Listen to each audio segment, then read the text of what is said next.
Tarman, 74, kakek asal Wonogiri yang viral karena menikahi gadis muda berusia 24 tahun bernama Sheila Arika, akhirnya buka suara soal kabar miring yang menimpa dirinya. Sebelumnya, pernikahan mereka ramai dibicarakan publik karena mahar yang fantastis, cek senilai 3 miliar rupiah dan sejumlah barang mewah. Namun, tak lama setelah menikah, muncul isu bahwa Tarman memberikan cek palsu dan kabur dari sang istri. Menanggapi tudingan itu, Tarman menegaskan bahwa kabar tersebut tidak benar. Ia menyebut saat ini sedang berbulan madu dengan Sheila dan memastikan cek yang diberikan adalah asli. Itu kurang benar. Yang tahu sebenarnya ya istri saya, kata Tarman, dikutip dari akun Instagram Andreli48.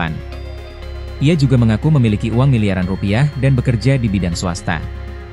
Saya swasta, ikut proyek saya sendiri, ujarnya. Bahkan, Tarman berencana membangun pabrik rokok dalam waktu dekat. Ya betul, baru mau bangun, tambahnya. Sementara itu, Ibu Sheila, Kana Kumalasari, meminta masyarakat berhenti menyebar kabar bohong. Kalau belum tahu berita sebenarnya, stop. Jangan sok tahu dan jangan bikin berita hoaks, tegasnya.